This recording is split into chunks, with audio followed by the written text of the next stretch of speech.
Honorable members, I've confirmed that we have quorum. Let's proceed.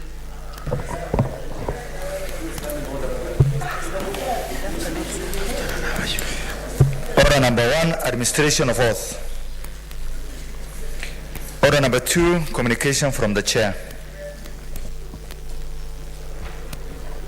Honorable Senator, can you make your way kindly?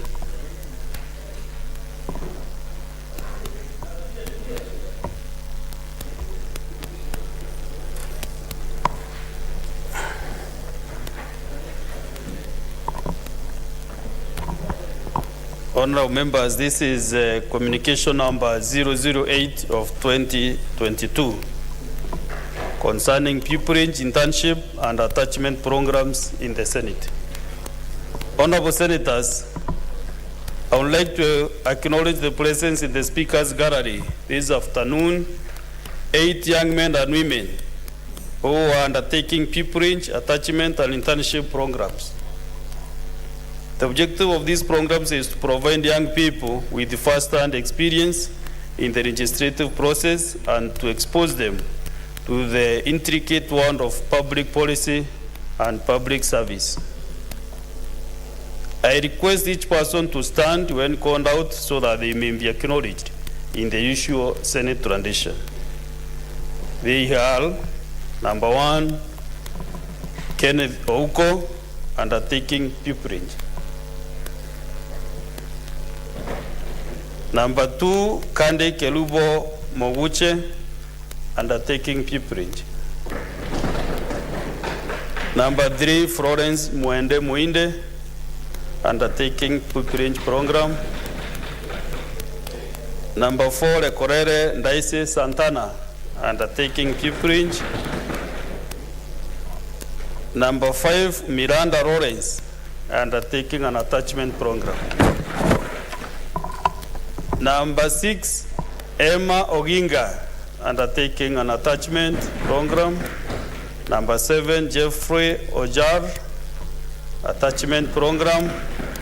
Number 8, Maria Atwori, internship. On behalf of the Senate and on my own behalf, I welcome you to the Senate and wish you well during the programs. I thank you.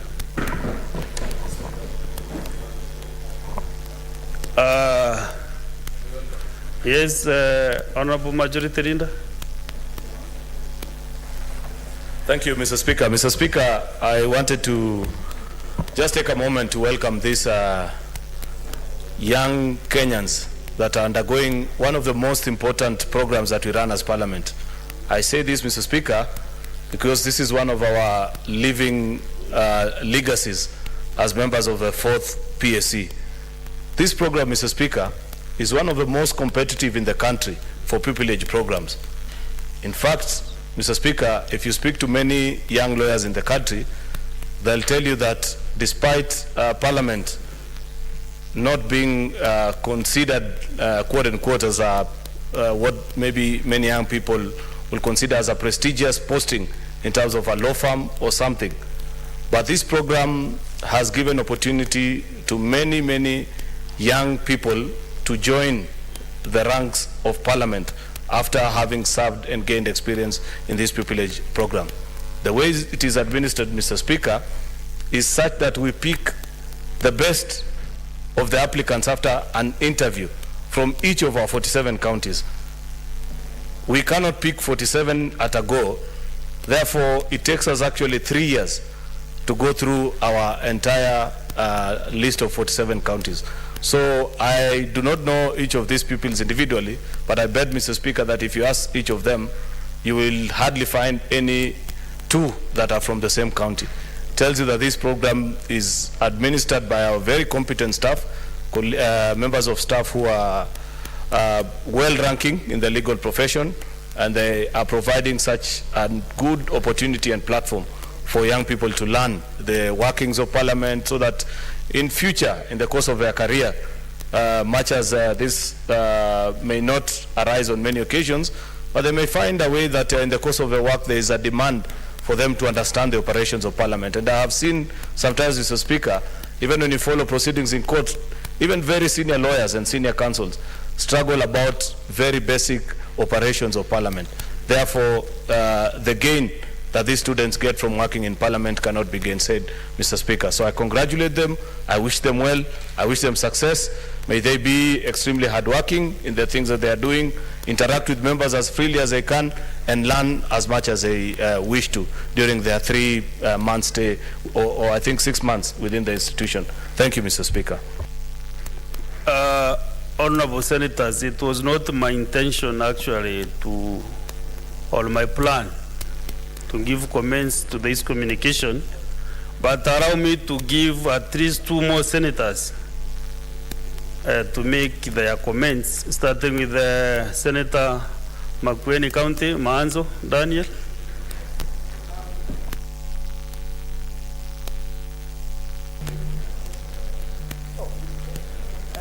Thank you, Mr. Speaker, for giving me a chance to welcome these young people to Senate and pledge. And I would like to tell them that as a lawyer, there's a lot to learn here, and the profession of law has very many branches and opportunities, including a lot of work process in Senate and the National Assembly, whereby there is a lot of law required to learn, and as the leader of majority has said, quite a number of people don't understand this branch of government and the drafty and the intrigues which go into the practice of law and the learning they are going to go through here.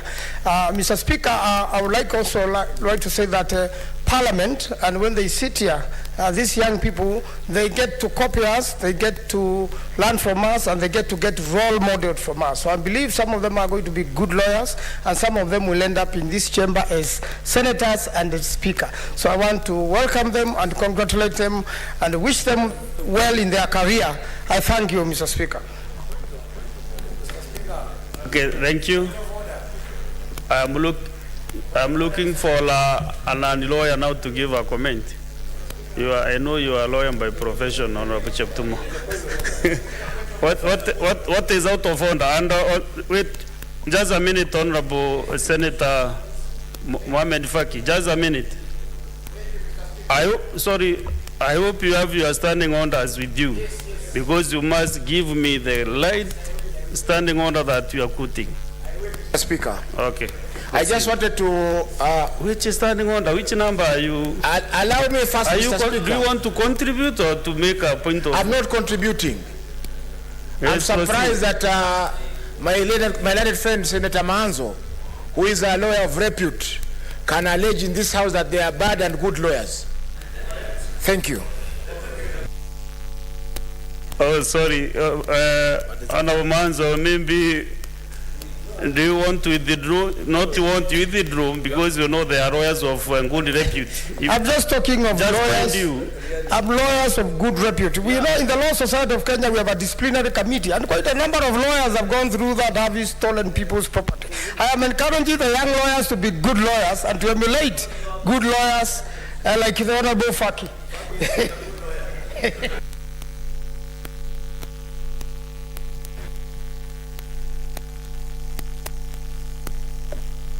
Honorable Mwenda Gataya, Senator Tharaka County. Thank you, Chair. Thank you, Chair. Let's close at that, Honorable Senators. Thank you, Chair. I am not a lawyer, but I know this house is composed of very many very brilliant brains, and I'm sure the young people who are taking their pupillage from this house are going to harvest a lot from what I'm going to learn from here. I know if you really want to become a good lawyer like my brother Manso there, like my brother Tom, and any other person of that magnitude, this is the best ground from which these young people can learn. So, as a senator from Tharaka, I wish these young people well, because I'm very sure in the future they are going to find themselves in this house. So I wish you well, young people, And I hope you continue making some very serious visits so you can learn more. Thank you.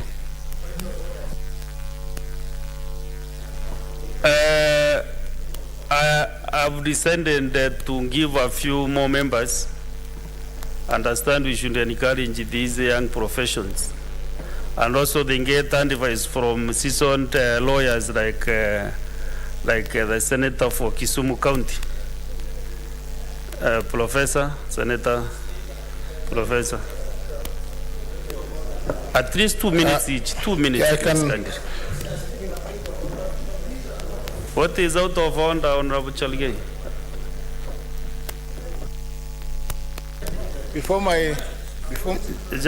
Just a moment, Mr. Speaker, Senator. General Gay was my student. He should respect his senior. Yeah, should respect his senior. No, Honorable Chalgei, proceed. I think Senator Dulo should stop intimidating people. She should be aware that she's on the minority side. She used to intimidate us then, but not now. Mr. Speaker, despite standing order number 1.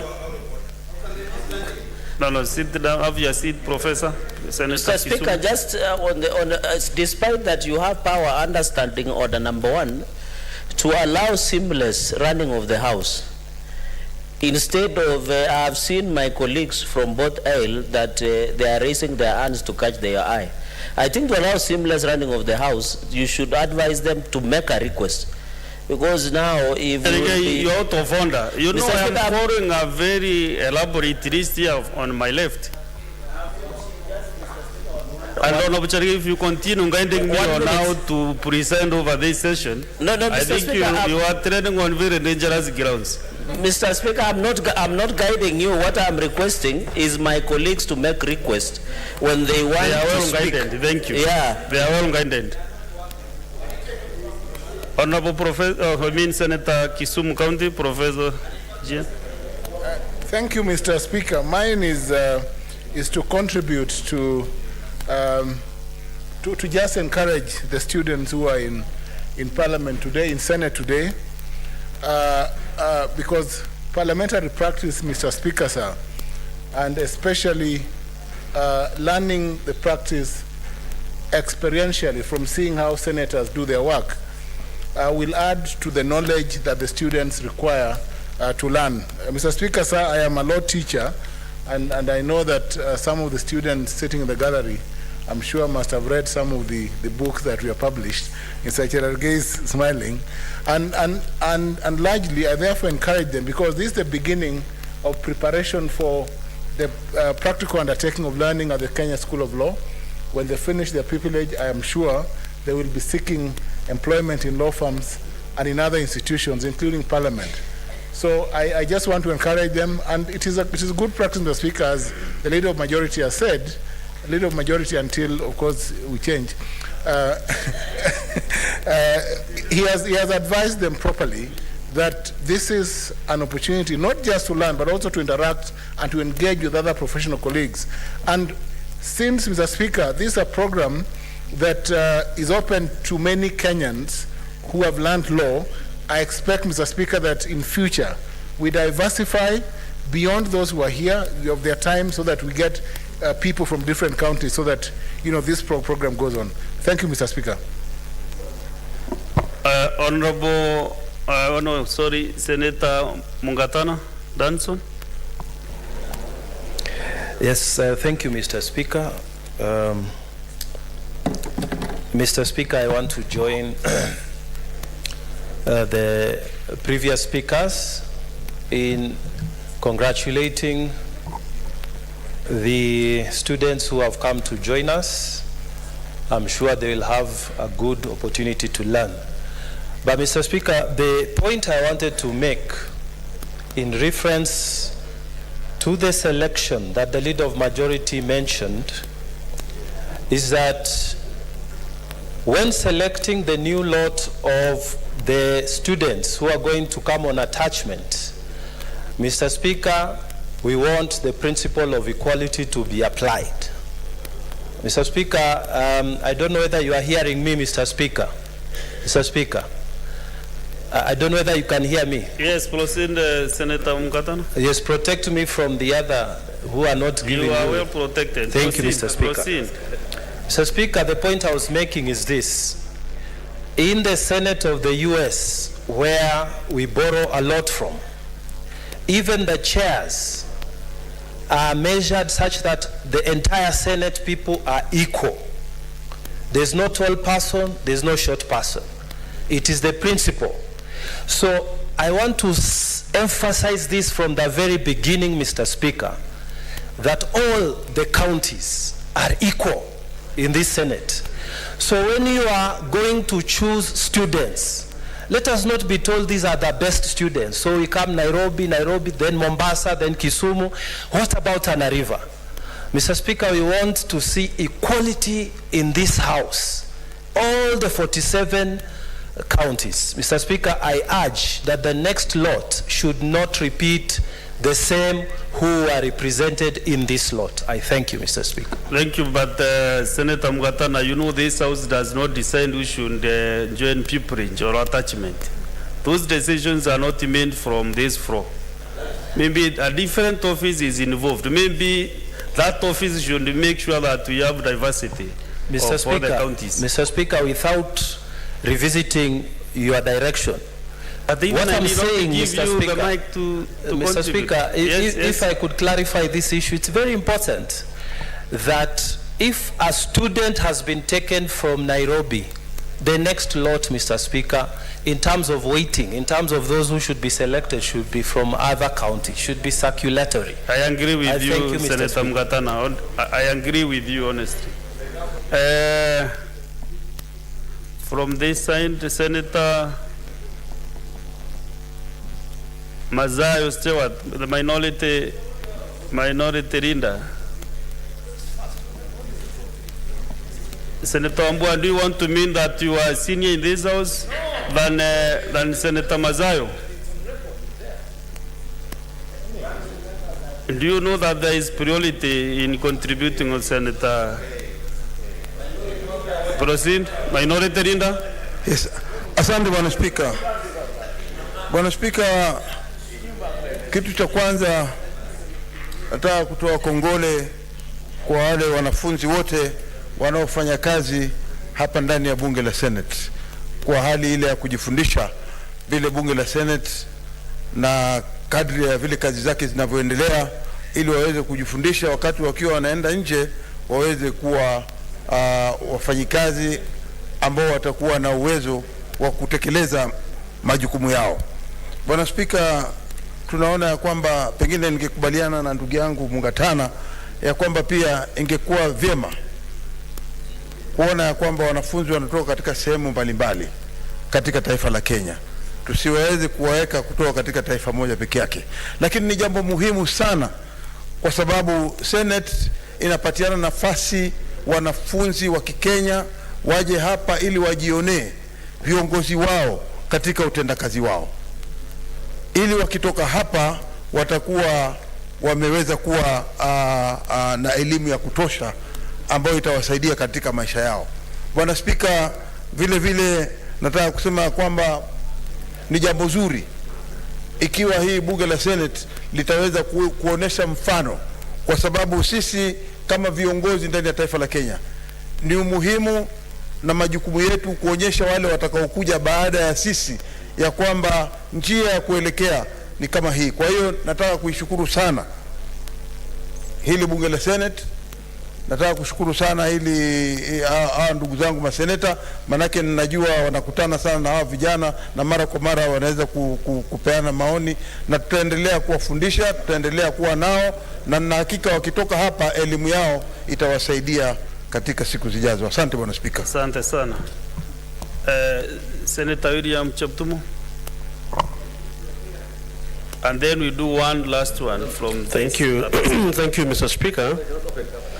Mr. Speaker, I really want to support this program of our students in Kenya School of Law through the program of pupillage is being taken in this house.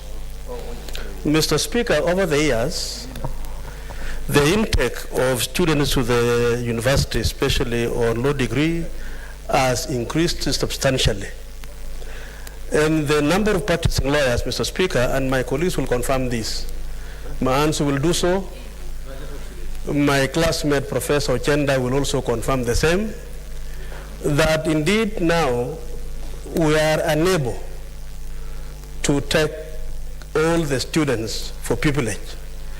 And so, Mr. Speaker, I think this program is important, and I would want to urge Honorable Majority Leader, who seem to be consulting here, that I propose that you increase the number from 15 annually, Mr. Speaker, to say 47, if space will allow, so that at least every year we will have a pupil from every county. That, Mr. Speaker, will deal with two situations. One, it will deal with the numbers that are enlarging every other year.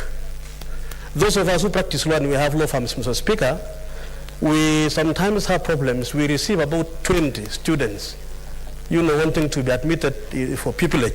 We take one, we take two, and others actually remain without opportunities. So I would really have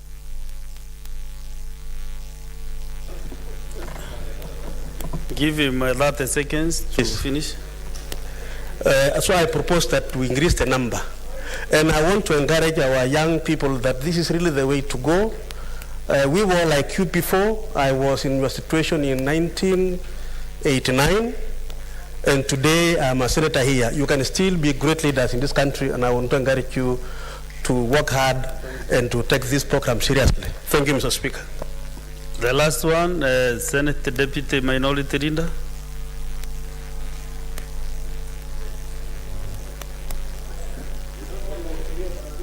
Yeah, that's okay.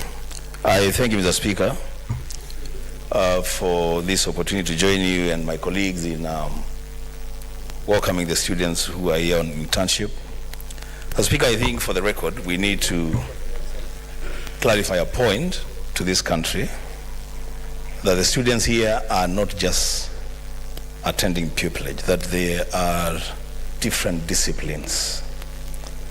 They are all not lawyers, there are also other disciplines that are undergoing internship. And for the benefit of us all, and for the benefit of those who may want to apply, I think the burden of deciding who joins this program and who does not join this program is not a burden of the Senate. I think it's a burden that lies elsewhere. Mr. Speaker, having said that, I just want to make an observation.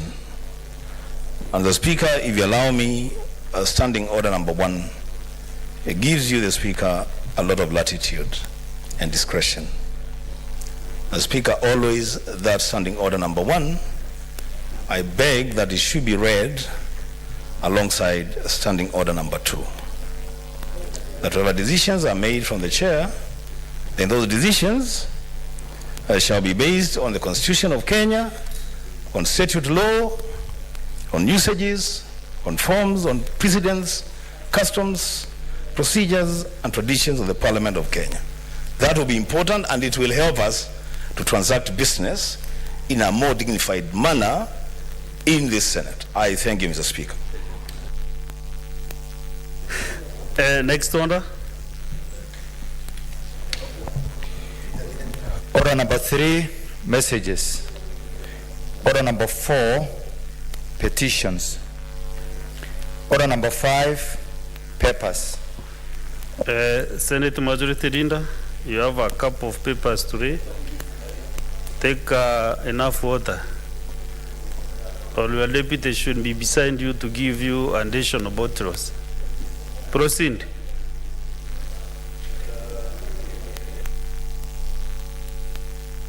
Okay, thank you, Mr. Speaker. Mr. Speaker, I beg to lay the following papers on the table of the Senate today, 5th of October 2022. It's quite a lengthy one, about 40 papers actually, 40. Number 1, the Senate calendar, that's for regular sessions for the first session of the 13th Parliament, September to December 2022.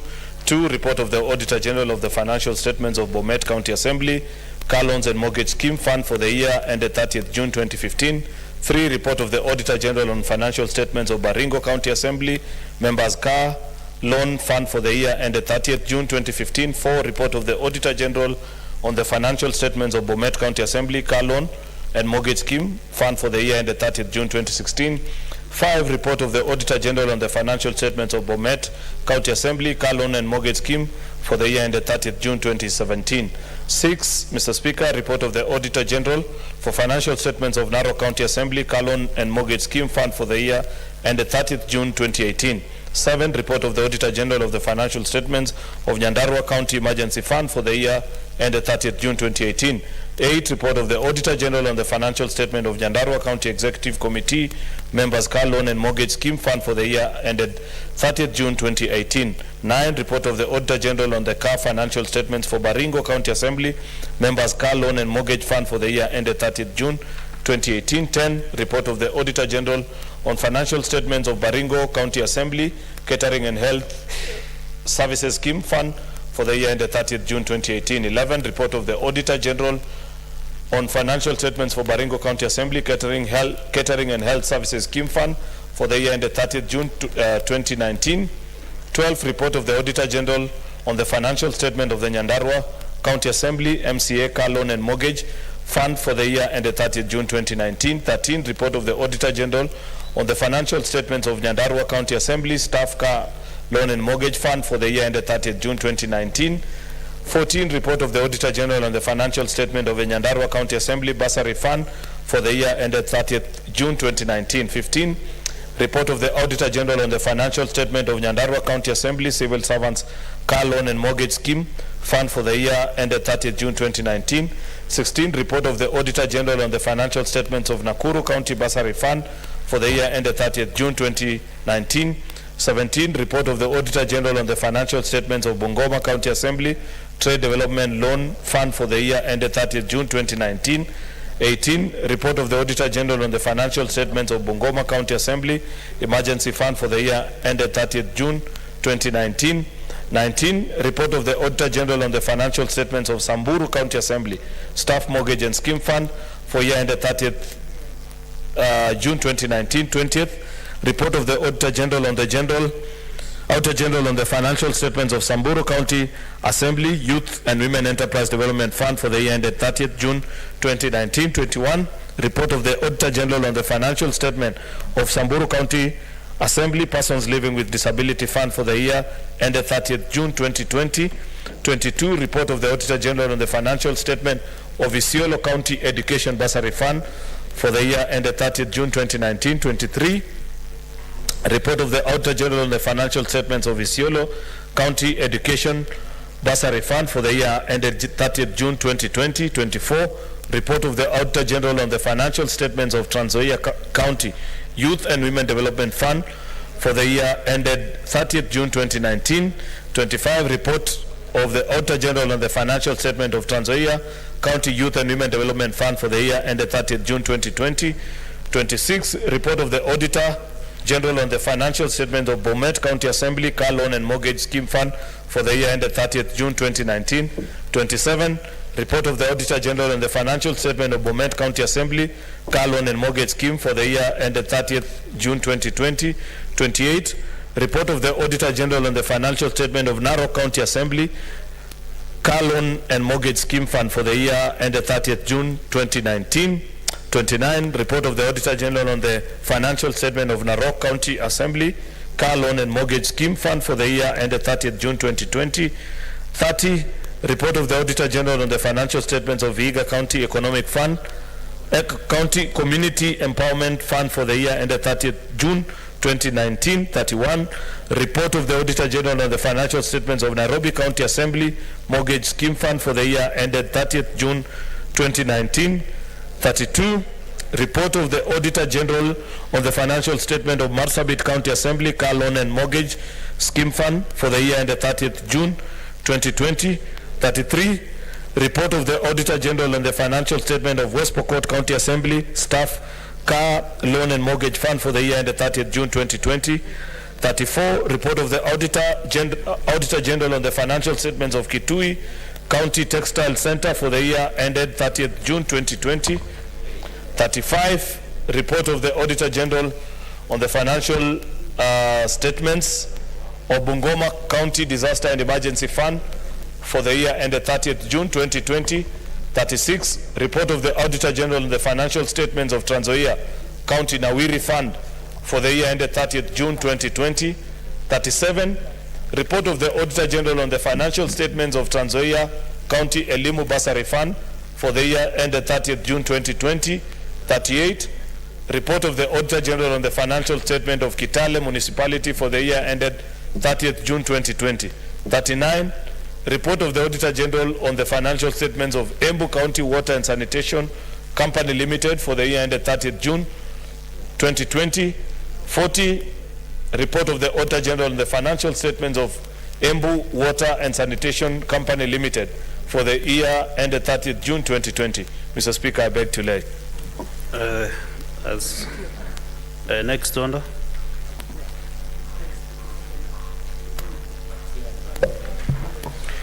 Order number 6, notices of motion. Majority Leader.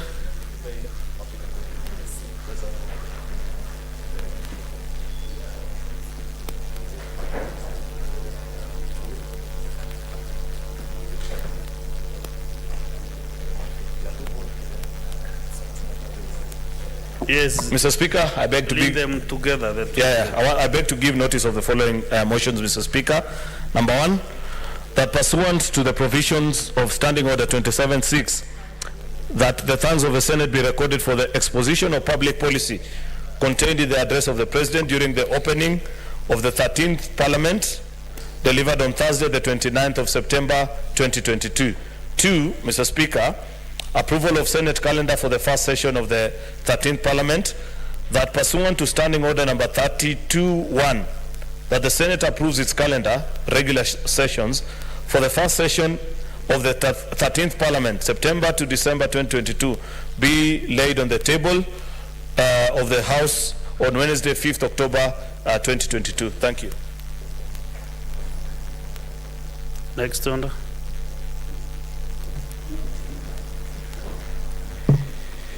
Order number 7, statements. Order number 8, procedural motion, limitation of debate on motions. It seems today the majority leader, you have quite a bit to do. Proceed to move the procedural motion.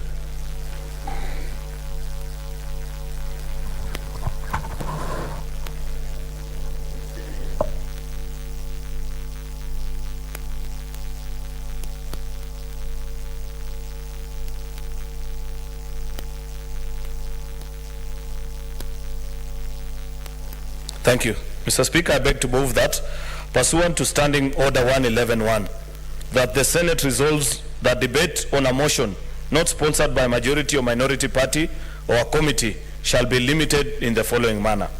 A maximum of 3 hours with not more than 20 minutes for the mover, 20 minutes for the majority party official responder, 20 minutes for the minority party official responder, and 15 minutes for each of the other senator speaking, and that 15 minutes before the term expires, the mover shall be called upon to reply. Mr. Speaker, this is a procedural motion.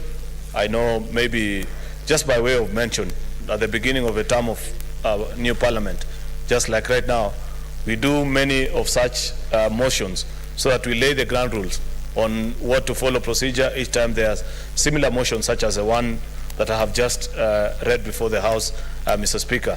It's a fairly straightforward matter. I don't expect a contest like we had yesterday. In fact, the challenge to Senator Faki is that since as part of this induction process, Mr. Speaker, we showed our new colleagues how protracted debates can be on this House.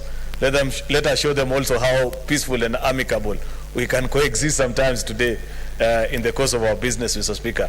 This being a straightforward matter, Mr. Speaker, and we have many such, I think about 2 that we expect to do today on limitation of time, basically ensuring that when there is a motion that has been sponsored, how much time can an individual take? limitations of time for majority leader, minority leader, the mover, the responder. So it's important that our colleagues get to acquaint themselves with these rules. It's displayed on our tablets. If you want to keep record and know for how many minutes you can speak on a particular matter, the same has been availed on the tablets that are before each senator, Mr. Speaker. Therefore, I don't want to take long. Mr. Speaker, I beg that my colleague, the leader of minority, to second. The leader of minority. Thank you, Mr. Speaker. This is a procedural motion. Mr. Speaker, I second. Thank you.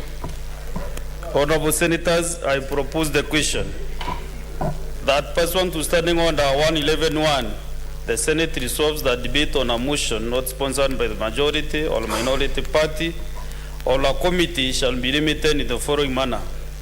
A maximum of 3 hours with not more than 20 minutes for the mover, 20 minutes for the majority party official responder, 20 minutes for the minority party official responder, and 15 minutes for each other senator speaking, and that 15 minutes before the time expires, the mover shall be called upon to reply. Is that the mood?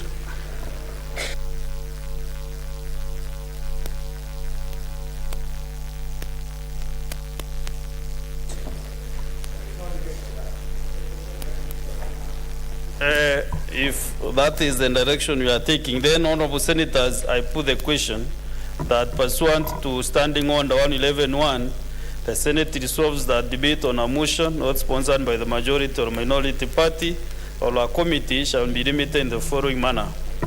A maximum of 3 hours with not more than 20 minutes for the mover, 20 minutes for the majority party official responder, 20 minutes for the minority party official responder, and 15 minutes for each other senator speaking, and that 15 minutes before the time expires, the mover shall be called upon to reply.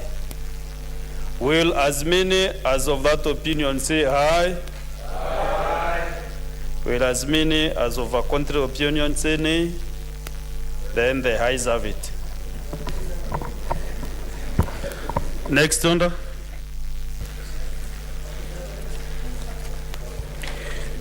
Order number 9, procedural motion, limitation of debate on adjournment motion. Majority leader. Mr. Speaker, I beg to move that notwithstanding the provisions of Standing Order number 110.4, that debate on any motion for the adjournment of the Senate to a day other than the next normal sitting day in accordance with the calendar of the Senate shall be limited to a maximum of 2 hours with not more than 15 minutes for each senator speaking, after which the Senate shall proceed to adjourn without question put, provided that when the period of recess proposed by any such motion does not exceed 90 calendar days, the debate shall be limited to a maximum of 30 minutes and shall be confined to the question of adjournment. This is a very important one, Mr. Speaker. You know, the reason why we set out this one, complete with the rules, is that one time, Mr. Speaker, when we had difficult times in this House, somebody moved an adjournment motion, and they didn't have a specific number of days for which they wanted the House to adjourn. Therefore, they abused the notice and the notice of motion. They abused actually the provisions of the standing order, Mr. Speaker, and the House almost went on a long recess while it was in the middle of a very busy time for Parliament. Especially, I think actually it must have been around the budget time between February and April. Therefore, I like the provisions of the standing order that expressly provides for how long this recess that is achieved through this motion, which is separate from the normally provided recess in our Senate calendar, Mr. Speaker, can be. That it can only be a maximum of 3 months. I don't foresee any such situation. This is the beginning of a new session of Parliament. People are anxious. They want to present bills before this House. I don't foresee any of this happening.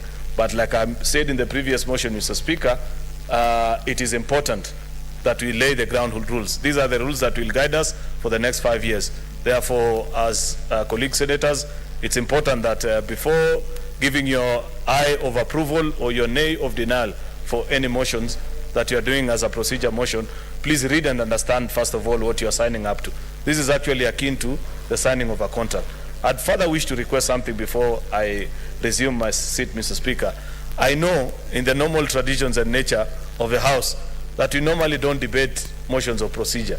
But we have said, just like you allowed graciously when you are welcoming the pupils that are before Parliament, Mr. Speaker, 2 or 3 people to still have a chance to speak on it, despite it being a procedural motion. It's important that we allow and acquaint our colleagues who are still learning the curves and the ways of doing procedures of this House. Let them have a chance to speak. Parliament is a place for people speaking. I am not a fan of this business of the mood of the House is that we pass. Why? We came here to speak, debate, raise something, whatever is the mood. So, Mr. Speaker, because I want to, I can see my colleague Senator Wambua is probably not being handled very well by the moods or the situation that he finds himself in this afternoon. I want to grant him the opportunity to second this motion, perhaps say the many things that he was saying earlier to you. Remember earlier when you gave him a chance to speak, Mr. Speaker, instead of welcoming visitors, he went on a long rant about why you need to observe standing orders and be firm. I can see now that he has brightened up a bit, Mr. Speaker, and he will do a good job. So I want to request my good friend, the pastor from Kitui, Senator Enokio Wambua, to second this motion. Thank you, Mr. Speaker. Okay, Senator Wambua. Then Deputy Majority Leader. Majority, okay. Or Minority Leader, sorry. Minority Leader. You wish, eh? I withdraw. Minority Leader. I thank you, Mr. Speaker. Mr. Speaker, from the onset, I want to second the procedural motion on a limitation of time. And Mr. Speaker, just hasten to say that there's a reason why we would have limitation of time on debates, on motions, on bills, and on every matter that comes to the floor of this House. Because, Mr. Speaker, I think this comes from a tradition before this principle of limitation was introduced, where members would speak on one issue for 3 hours. At times, the intentions are not even pure, but now that we have limitation, then it also guides us and it makes us be able to efficiently use the time of the Senate. So, Mr. Speaker, I support, and as I support, you know, the majority leader is a ranking member in this House, and he does a lot of good things in this House, apart from just bringing the business of the state, the government, to the floor of the Senate.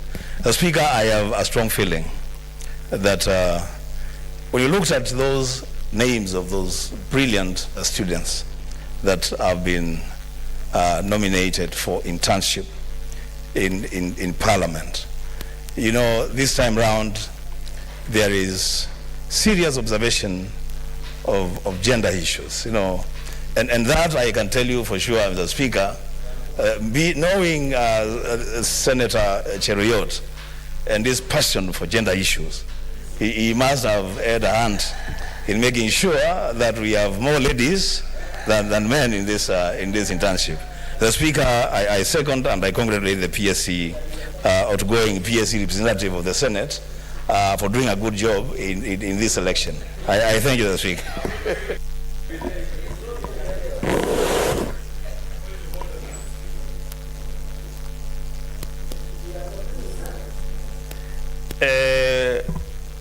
Honorable Senators, I propose the question that, notwithstanding the provisions of Standing Order 110.4, the debate on any motion for the adjournment of the Senate to any other than the next normal sitting day in accordance with the calendar of the Senate shall be limited to a maximum of 2 hours with not more than 15 minutes for each senator speaking, after which the Senate shall adjourn without question put. Provided that when the period of recess proposed by any such motion does not exceed 9 calendar days, the debate shall be limited to a maximum of 30 minutes and shall be confined to the question of adjournment.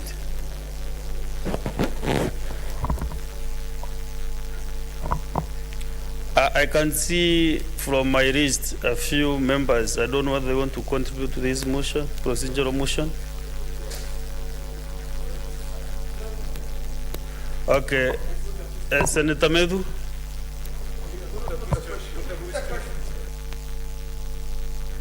Okay, wait, Senator Medu, just a minute. Senator for Nairobi County. Mr. Speaker, I'm a bit... My senator when I'm in Nairobi, okay, proceed. Yes, Karibu Nairobi, Mr. Speaker. Reading from the motion on the order paper, it makes reference to Standing Order 110.4. My copy of the standing orders has 111.4 as the order dealing with the limitation of... do I have the wrong document? Okay. And it also talks about 9 calendar days, and I had the majority leader refer to 90 days. That's a clarification. That's a clarification I was seeking. Thank you, Speaker. That's correct, and maybe 9 calendar days. For the answer and purposes, majority, can you collect that 9 with...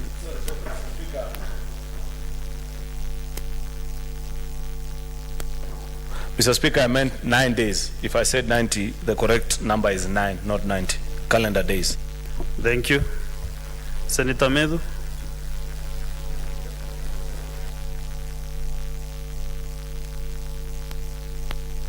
Thank you very much, Mr. Speaker. And from the onset, you have to bear with the leader of majority, Senator for Kericho. 9 and 90 are, close to each other. Their tongue can spell 9 and 90 almost synonymously, but then we just have to, that is where it comes from. Now, Mr. Speaker, as I rise to support the procedural motion, as has been brought by the leader of majority, I think there is something that I've looked and liked from the proposal, and I'm finding 15 minutes for a senator enough to prosecute their case, that I'll be able to prosecute my case and that of the people of Jadala that I'm representing in here. Our colleagues from the lower house, the National Assembly, have only 5 minutes to contribute. So 15 minutes is sufficient for all of us, and the 20 minutes that have been proposed. So, Mr. Speaker, as I support this motion, I would wish to say that from my experience, the time that we've gotten to speak here, we only get about 3, 4, 5 minutes, and we are able to prosecute our cases. So 15 minutes is enough to have us move forward. So I thank you very much, and I support. Okay, let me give one more senator from this side, senator nominated, Tsengo Kaluda Beth. Because I can see you have requested to contribute. And if you have nothing, do you want to continue? That's your wish. I don't want to ambush you, you know. Thank you, Mr. Speaker. I think what has been said is sufficient enough. The only thing I can add is what Senator Methu said, 9 and 90. Those are two different worlds. Thank you.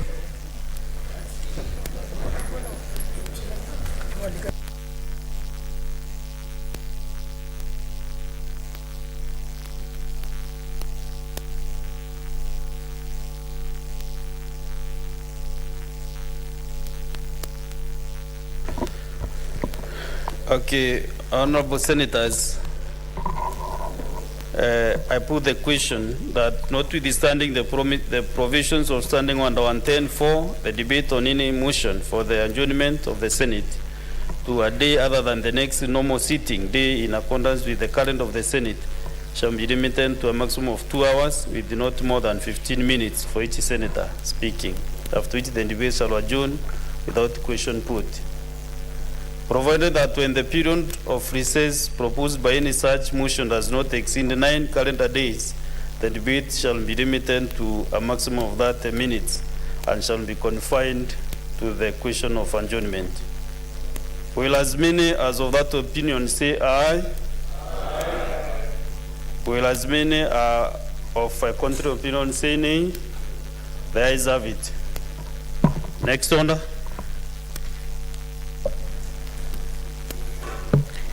Order number 10, procedural motion.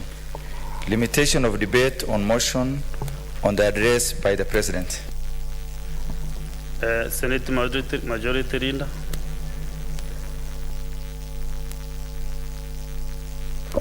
Deputy Senate Majority Leader. Thank you. Mr. Speaker, I beg to move that pursuant to Standing Order 27-6, the Senate resolves that the debate on the motion on the presidential address shall be limited to a maximum of 3 sitting days, with not more than 15 minutes for each senator speaking, excluding the mover in moving and replying, who shall be limited to 30 minutes in either case, and that the senator majority leader and the Senate minority leader shall be limited to 30 minutes each. I request Senator Fatuma Dulu to second. Senator Fatuma Dulu. Mr. Speaker, I second. Thank you.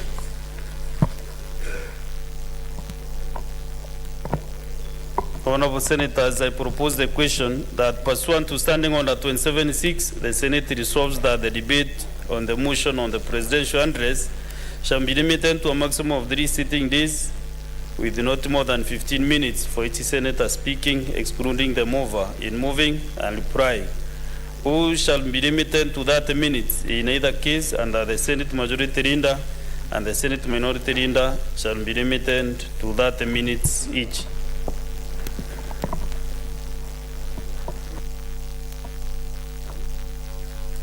Okay, thank you. Honorable Senators, I put the question that pursuant to Standing Order 27-6, the Senate resolves that the debate on the motion of the presidential address shall be limited to a maximum of 3 sitting days with not more than 15 minutes for each senator speaking, excluding the mover in moving and replying, which shall be limited to 30 minutes in either case, and that the Senate majority leader and the Senate minority leader shall be limited to 30 minutes each. Will as many as of that opinion say aye? Aye.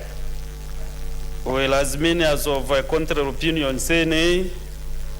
The ayes have it. Next order.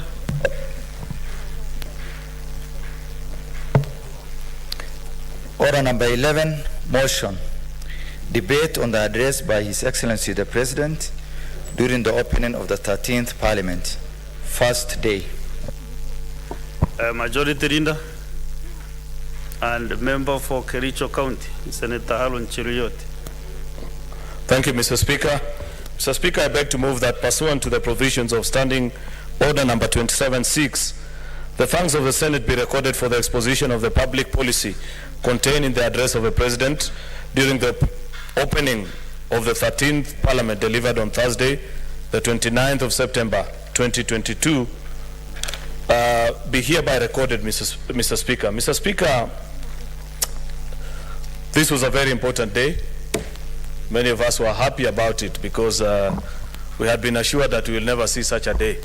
But who is God in heaven? You know, when we left this chamber, Mr. Speaker, a few days to the general election, in fact, many of us had come here to transact. I can't remember what the exact business was.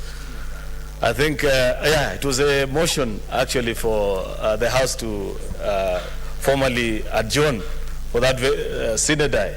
And you remember how my colleagues on the minority side on that particular day were excited, exuberant, sure that they had the system, We promised them that we had the people and God.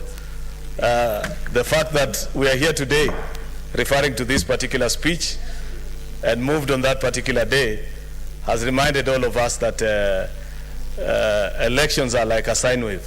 You never know when it will toss you up, you never know when it will toss you down. But as we were so well reminded on that particular day, Mr. Speaker, elections are firmly behind us. It is now time to close ranks. We have a very serious agenda before us. We have a country, as a leadership of this House, Mr. Speaker, as the leadership actually rather of the country, Kenyans are looking up to us to solve many, many, many issues that continue to bedevil them. Mr. Speaker, as many of our colleagues will come to learn, perhaps those who are joining in Parliament for the very first time, is that this issue of majority, minority, opposition, government, only exists in our minds as leaders. On many occasions, if you're gathered even in social gatherings, and people continue, members of a family or friends, they ask you questions about the things that bother them as a country, and they look at you as a leader. They, in most cases, will not be so much bothered about which side of the political divide you come from.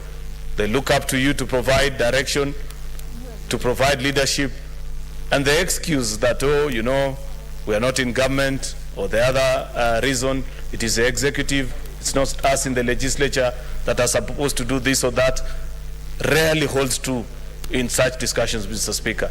On many occasions, they'll demand that because we have been granted the opportunity by the people of Kenya, our constituents, the people that gave us a chance and the platform to be in this House, to speak, represent them, legislate, oversight the executive, and ensure that we leave a country that is better than we found it when we first came to this House, Mr. Speaker. It was on that account, Mr. Speaker, that the President, His Excellency President William Samoei Ruto, came before the House, Mr. Speaker, a joint sitting of both Houses of Parliament, and laid his agenda, an initial one, of what he intends to do for the country and what he considers to be important for us as legislature. Remember, in a democracy such as ours, Mr. Speaker, on many occasions, we'll find that even a popularly elected president, without the support of the legislature, will find themselves in a very difficult place, and you're not actually likely to deliver unless you have the thumb of approval from the legislature. Actually, Mr. Speaker, if the legislature, and perhaps more than even the judiciary on many occasions, because for the judiciary, unless somebody files a petition or complaint about things that the executive is doing, they are innocent bystanders to what the executive is doing. But we as parliamentarians, we have the singular honor of interrogating every business that the executive busies themselves with, from the day that we joined this particular House, Mr. Speaker, up to the last day. And on many occasions, many colleagues perhaps right now are yet to realize that actually when proper work begins, Mr. Speaker, and you find statements being laid before this House with requests for exposure, or even members of the public raising issues via petitions, that all of us in this House will speak with one voice. We will demand from the executive that they do that which they promise. The fact that we sit on the left or the right of the House, Mr. Speaker, is a very small matter, Mr. Speaker. We know very well that what ranks atop the work of a legislature is to, of a legislator, Mr. Speaker, is to represent your people and ensure that anytime there are challenges, and there will be many challenges across as we move on this journey of leadership, Mr. Speaker, that we demand the best from our people, Mr. Speaker. Therefore, the President laid a speech. I'll give a few highlights, Mr. Speaker, of the things that I considered or struck me out of his presentation before the joint sitting of the Houses, Mr. Speaker, and raise my thoughts on the same.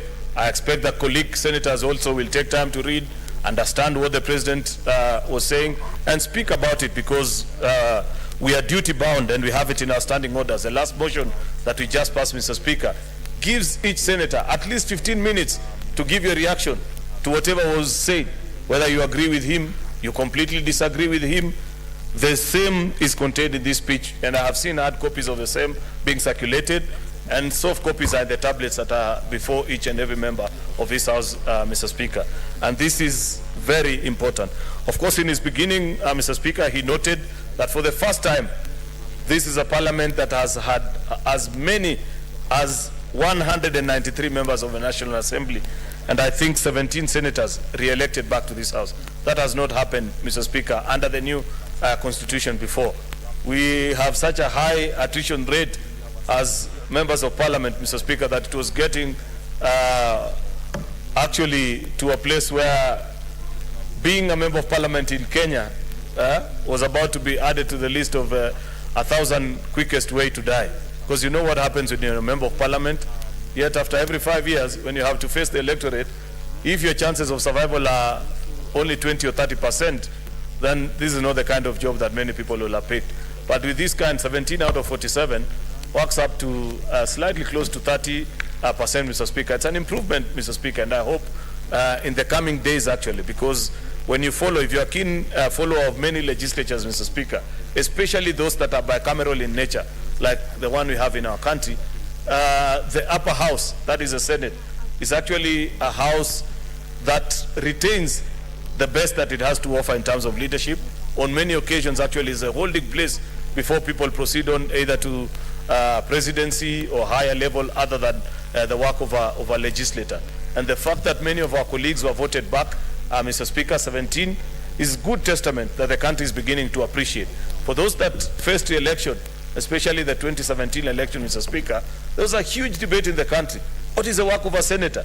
You know, on many occasions, you had to defend yourself because this whole Senate business was new to the Kenyan voter. And they were wondering. Many occasions, Mr. Speaker, you know, many of us would go to functions in the first Senate under this current constitution.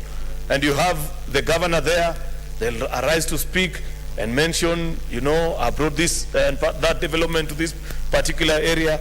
Then the member of the National Assembly will arise and say, good people of this village, you know, this classroom was built by myself. Then finally they say, oh, good people, let us also now welcome our senator to say something. And there you'd be speaking about oversight, which was completely strange. What is this animal called oversight? And on many occasions, to the ordinary voter, they consider senators to be joyriders or idlers who go to Nairobi to disappear and come back after 5 years to be given another chance. That seemed to be waning off in the minds of Kenyan voters. They are beginning to appreciate the place of the Senate, and I appreciate that, and that can be seen in the number of senators that were re-elected back.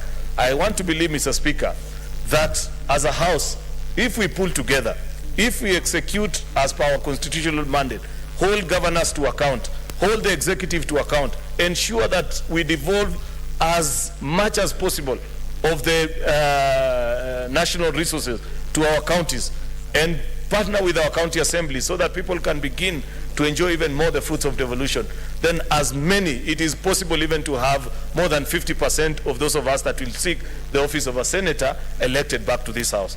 So therefore, it was just a good celebration. Of course, Mr. Speaker, as has been mentioned earlier, you know very well that the President is a champion actually for the gender inclusion in leadership. And this has been noted in his speech as well, that as an improvement, in 2017, the 12th Parliament, Mr. Speaker, we had only 23 women elected into single constituencies. The National Assembly now has 29 women elected into single constituencies. That's a good improvement. It's unfortunate that as a Senate, we did not increase actually or have a growth in terms of the number of women senators that were elected. We had 3 last term, we have 3 this term as well. I wish that as we continue to place Senate in its rightful place, we can convince Kenyans to vote in as many women to be senators actually. Do we have 4? I'm being reminded that we have 4. Or we had 4 last time. Actually, yeah, when we added Senator Agnes Kavindu, we actually had 4. So it's a downgrade actually, and something to be worried about as senators, because now we have 3 only, Mr. Speaker. Secondly, Mr. Speaker, the President moved on to remind us about our duty as members of Parliament, where the nexus is drawn between us and the agenda that he has for the people. Of course, there was a moment of celebration, Mr. Speaker, because unlike in the past, and I agree with him, Mr. Speaker, that there was a paradigm shift in this election. And many of our colleagues actually were elected on the basis of a promise that they gave to the electorate more than just being party loyalists to a particular. The decoration that you see I think in terms of as many parties as possible. We have senators elected on independent. We have a senator like Okiya Mtata elected on a non-aligned political party that's not aligned to any of the major coalition. And even in the two sides of the House, Mr. Speaker, you have senators elected on different political parties. This points to the maturity that the Kenyan voter continues to show in every election. The fact that for a long time, we have always yearned and said, is it possible to have an issue-based political contest such that at the end of the electoral process, you are able to point out to the country and say who won, which ideological divide sold and gave out or resonated mostly with the voters and the people of Kenya to a point that they were able to agree with them and grant them leadership of a country, Mr. Speaker. That is celebrated, noted, and it's something that we need to be proud of and perhaps even grow it, Mr. Speaker, something that we need to grow, because I believe that for those who have been in the political circles longer than myself, there are many people here who've been in this field longer. They know that when this journey began, Kenya began actually from a single-party state. And for a long time, of course, through the journey of multi-party, ensuring that people are voted in now in as many parties as possible, to now going to the next step that even amongst us, you can be within a similar political party, but represent a particular ideology, represent a particular thinking that may not necessarily agree to the general view or what is common thinking amongst the people that you campaign with, and people listen to you and grant the opportunity to lead. That is something that was tested and proved during this particular election, Mr. Speaker. Mr. Speaker, the President also gave us his commitment and read out something that is quite assuring. It's not every day that you hear President speak the words and give the commitment that they commit to be loyal, hardworking, devoted, President of every Kenyan. This has been a testament. You have seen actually, Mr. Speaker, that in his visits, Mr. Speaker, the President has actually on 2 or 3 occasions visited regions that did not necessarily give him the sign of approval, that they never voted for him.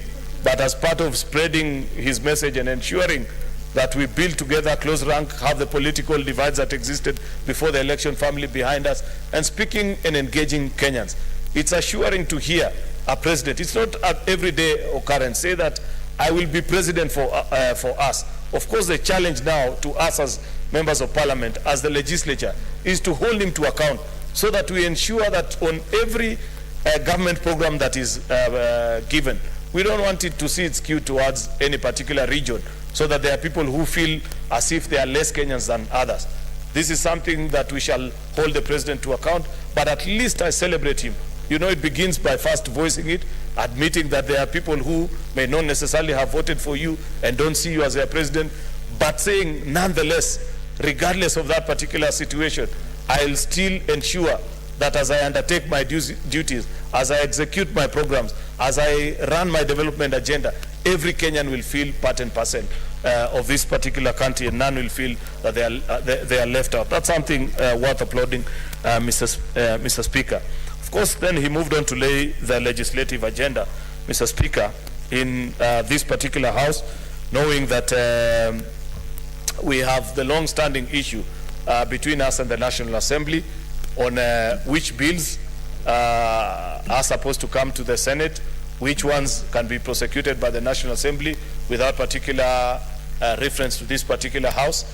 I listened to him. I've had occasion to privately also, Mr. Speaker, hear him commit and say that this protracted battle that has existed for the last 2 sessions of Parliament is not helpful to us as a country, that we need to lay this matter to rest, even as we await either the Supreme Court to make a determination, or even for members of the National Assembly to listen to the good reason of the senators. There's nothing that having a second eye, that is a different house from the house that laid out a particular bill, speak to it, add their voice, make it better, make particular changes.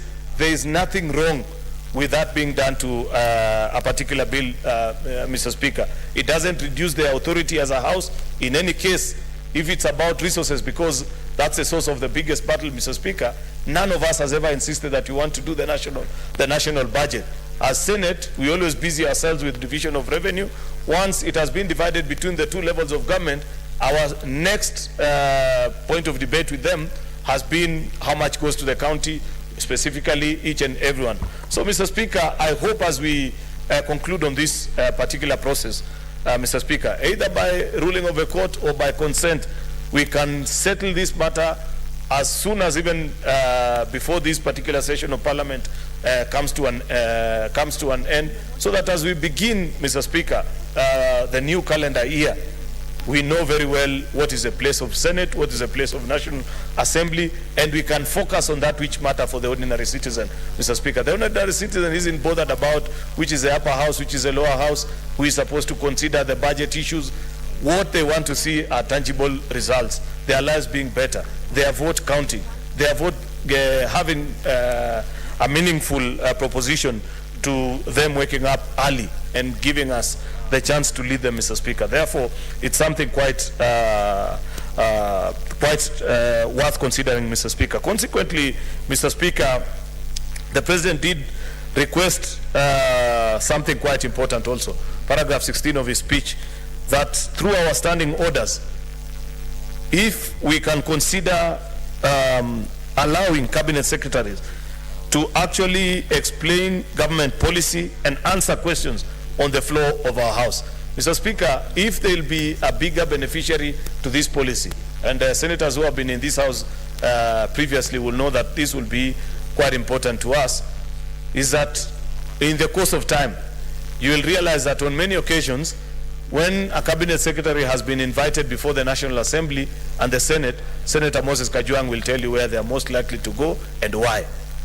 Therefore, if this is included and we succeed to convince both houses, and I don't see a reason why we cannot do this, it will be important to face our colleagues in cabinet and have them appear before this House. We set time for them, either a morning or an afternoon, and you ask them issues about your constituency, things that are dear to your constituents, other than just being in an enclosed session of a committee. On many occasions, you know how much we have struggled. In fact, towards the end of the last term of Senate, I can count on one hand how many ministers used to honor summons to this particular House of the Senators.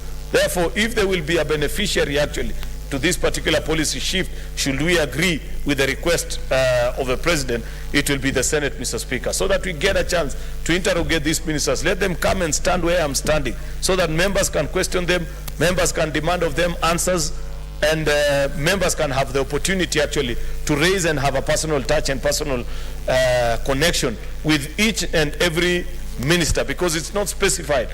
I think the olive branch that was being extended was not to, there's no debate about only the ministers that have got functions that are devolved functions or any kind of debate, anything of that matter, Mr. Speaker. This is extremely important, and I look forward to us as a leadership, when we get the opportunity to review this, to agree with him, so that we, as soon as cabinet is in place, they can come to this House and respond to all our questions, explain policy. We challenge them on some of the things that we don't agree with, because I do not believe for a fact that it is possible to run a country where for every policy decision that the government takes, despite, I don't mind being informed by my neighbor, a senator for Nyamira, Mr. Speaker. In any case, if he wrongly informs me, I'll block his way home to Nyamira. So. Okay, he has accepted that information. Kindly inform me. Yes, Mr. Speaker, thank you for giving me the opportunity to inform the Honorable Leader of Majority, my neighbor from the county of Kericho. Mr. Speaker, the member is creating the impression that the Constitution of the Republic of Kenya has not created an enabling constitutional framework for cabinet secretaries to appear before the House and respond to all the queries that this House may wish them to clarify. But I wanted to inform the Majority Leader that that issue is adequately addressed by the provisions of Article 153 sub-Article 3. Mr. Speaker, if you may permit me, Article 153 states that a cabinet secretary shall, the word used is shall, attend before a committee of the Senate when required by the committee and answer any question concerning a matter for which the cabinet secretary is responsible. So I wanted to inform the member. Sorry. Mr. Speaker, I have permission of the majority leader that I inform you. That's how business runs here. Senator for Bomet, nominated senator. So, my neighbor, I wanted to inform you that even without amending the standing orders, the Constitution already has a very clear framework for CSS to appear before us. Mr. Speaker, what I should be hearing from the majority leader is that the president should tell his incoming CSS to respect the Senate, and anytime we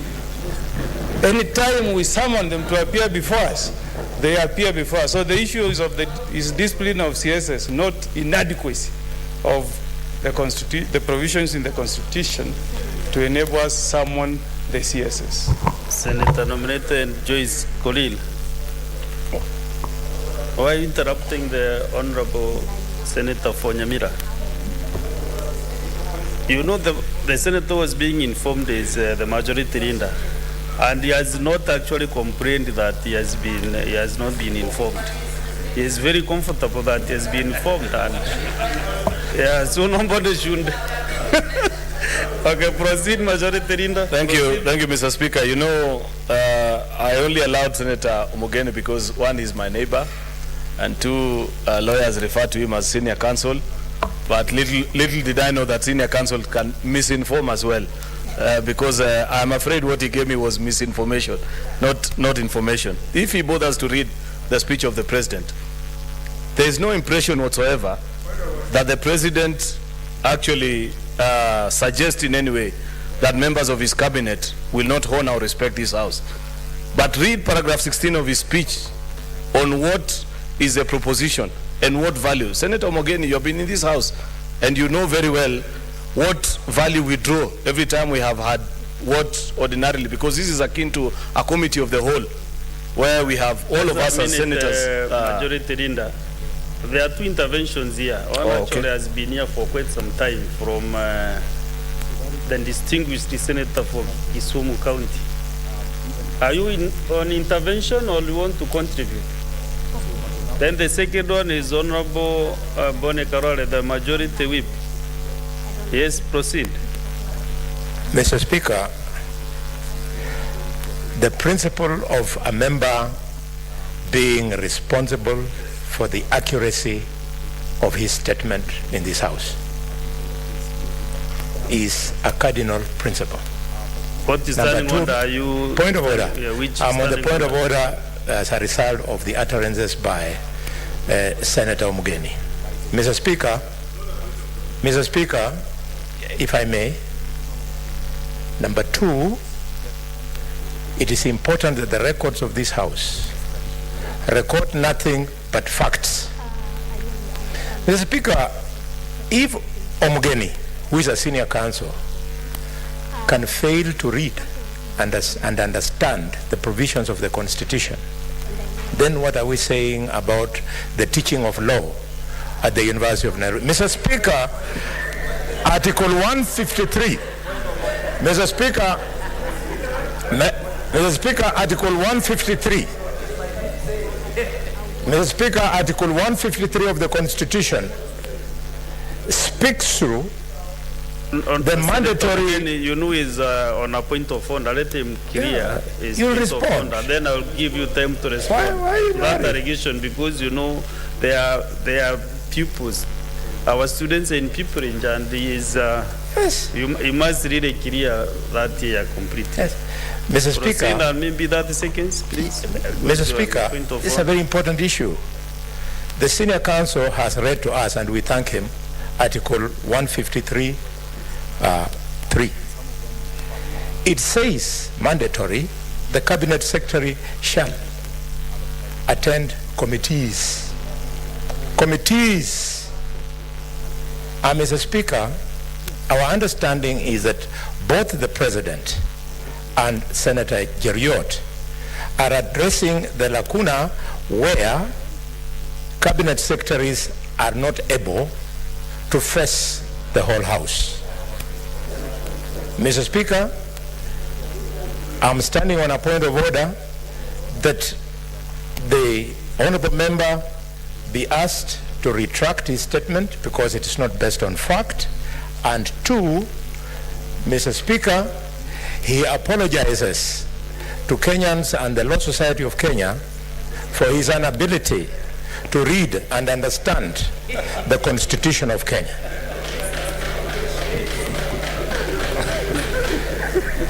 Senator Tom Ojenda, just 2 minutes to clear that issue. Yes, Mr. Speaker, I have known a senator for Kakamega, Senator Kalwale, as a fairly experienced senator. But I'm surprised, Mr. Speaker, that the senator does not seem to understand that even a Senate sitting can sit as a whole committee of the House.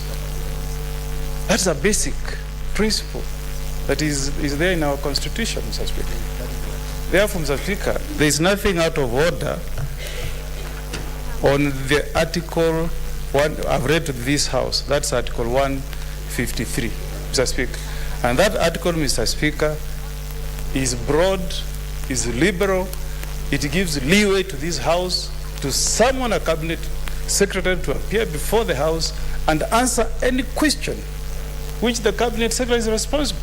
And the point I was trying to bring to the floor of the House is that that article is adequate. It gives power to this House to summon any CS to appear before the House and respond to any issue.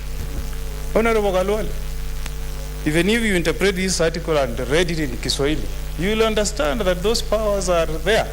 What has been the problem is failure by cabinet secretaries responding to summons wherever issued by the Senate. And Senator Cheriot, our majority leader, will tell you that in the last session, we issued several invitations, several summons to CSS, but they never appeared before the floor of this House.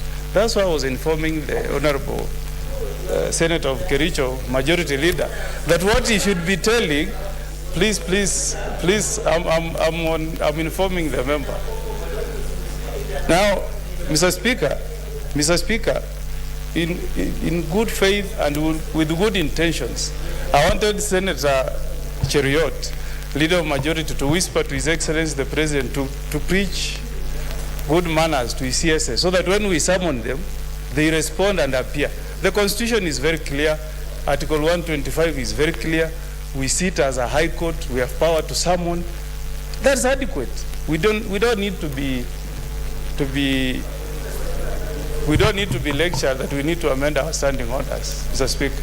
The Constitution is adequate. I want to hope that the CSs that are coming in, the 22 men and women, will respect the Senate and that they will respond wherever required to respond to any query by this House. So, Honorable Kalwale. Thank you, Senator. Honorable Kalwale. Honorable Kalwale. Before you resume, I want to guide this House in this manner. There's one point, Mr. Speaker. You know, Mr. Speaker, the member is breaching our standing orders by imputing wrong motive that as a senior counsel I've misread Article 153 of the Constitution.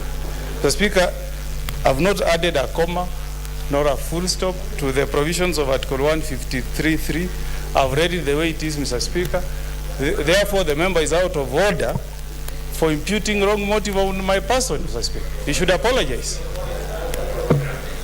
I want to give guidance to this House as follows. If you want to have a point of order executed, don't shout this point of order. Press the intervention key and keep quiet.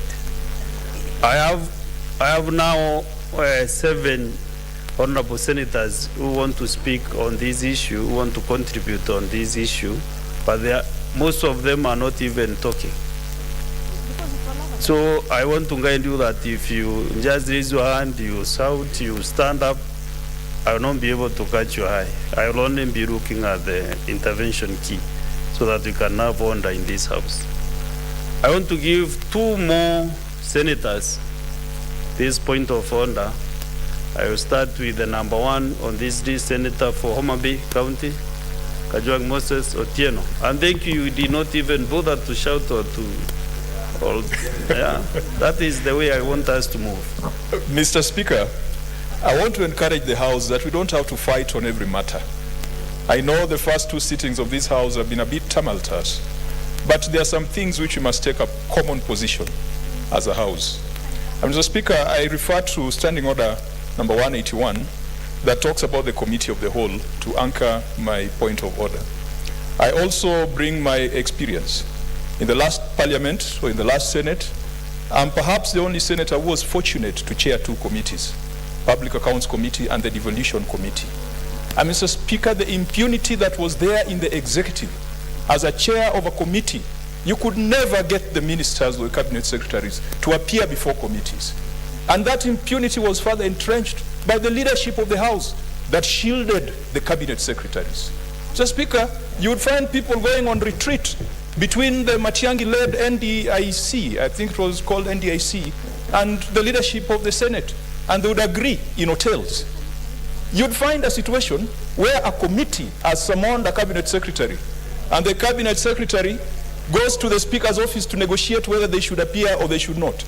Mr. Speaker, this matter, as raised by Senator Omogeni, is so clear in the Constitution, and you know, the matter raised by Senator for Kakamega, when that mess is lowered, we can go into Committee of the Whole, and a member of the executive can come to this House and can be grilled and can be put to task. The only thing we cannot do without a constitutional amendment is to bring members of the executive in this House when that mess is on the table. Mr. Speaker, that requires a constitutional amendment. But what the President wants to achieve is achievable if he talks to his CSS to desist from impunity. And what encourages me, Mr. Speaker, Kipchumba Murkomen, as sat in this House, will be a cabinet secretary. I don't expect we'll have to drag him. Soipan Tuya, Kindiki Kithure, Mithika Linturi. I think we might be having one of the best executive teams. So, Mr. Speaker, on this matter, we don't even have to be majority and minority. The provisions are there. What we need to deal with is the impunity that we saw in the last.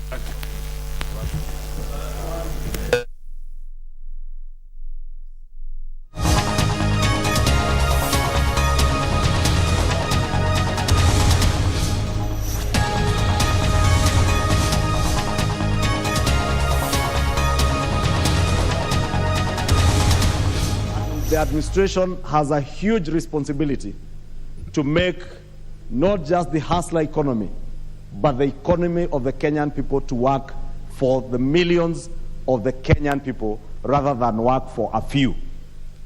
Honorable Speaker, during the campaign, those of us who campaigned with the Kenya Kwanza coalition, we spoke at length about state capture.